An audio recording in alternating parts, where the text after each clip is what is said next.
Hi, this is Charting Man Dan of TheChartGuys.com, home of technical analysis education. Click the link for a free week trial, no credit card required, and gain access to our multiple live broadcasts daily, community chat room, educational videos, nightly watch lists, and more. Invest in your education and future and join the community today. Looking at Facebook daily, weekly, shorter term time frame. So in the group of stocks that I call the election dumpers, a lot of tech names. We got Apple, Amazon, Baba, Baidu. They all dumped right after the election. And they're seeing a nice bounce play out. Facebook is among them, but Facebook is one of the weaker ones. We can see this little lower high, lower low pattern. Stocks like Apple and Amazon have already broken their high here from November 8th, and we can see Facebook has not. So it's still in that lower high, lower low pattern. Middle Bollinger Band daily resistance rejected the high of this bounce attempt. And it was one of the weaker closes today in terms of a red day and a close down near the low. So it is an inside candlestick to be watching on Monday. You can see the volume is decreasing. Obviously, that has to do with the holiday and the half day. But this inside candlestick is going to give us a nice trade on Monday. And we know that a close above the middle Bollinger Band will be bullish short term, and a close below the 200-day moving average of 119.07 will be bearish short term. This middle Bollinger Band will be about 121.60 or so with the open on Monday. You have to update that level right at the open.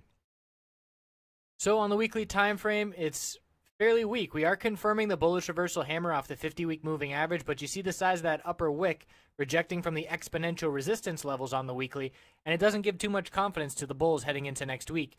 We have Apple closing up near the high of the day today. That does give confidence into next week, but right now for Facebook being one of the weaker names, the weekday today and that upper wick not showing confidence. So there was a nice bearish trade to be had today, even in the shortened day.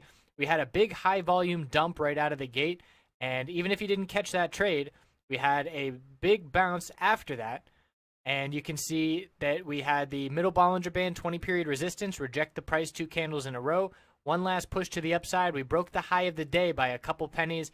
And then the bears took back over, and it was a nice hour of downside. We went from 121.14 down to 120.07, so about $1 of downside, a little bit more over that hour. So certainly some nice trading opportunity for the bears there. And then you can see very weak attempt to bounce in the second half of the day in the last 2 hours. Did see some upside at the end of the day. The market and a lot of other names saw that upside as well. But again, not enough to save the daily candlestick, nor make that weekly chart look nice and healthy with a strong close and a lack of an upper wick. So the hourly time frame, we can see a tightening range is forming where we have our, I think I'm missing a day here on Facebook. We have a lower high pattern. Here, if this is getting cut off, there we go. So the lower high pattern is in play, and you can see we're building this base of support just above 120 psychological. So we're going to see either a break of 120 support and a bearish break of the inside candlestick on Monday, or a bullish break. And that's pretty much the inside candlestick pattern. When you look at it on the hourly time frame, it shows a nice clear tightening range and makes it more clear why that inside candlestick works so well, because of the tightening range on the shorter term time frames. So we'll see what next week brings. Again, Facebook, one of the weaker names, and watching that middle Bollinger Band on the daily time frame must become support for the bulls to be looking for further upside. I appreciate you watching and hope you have a wonderful night.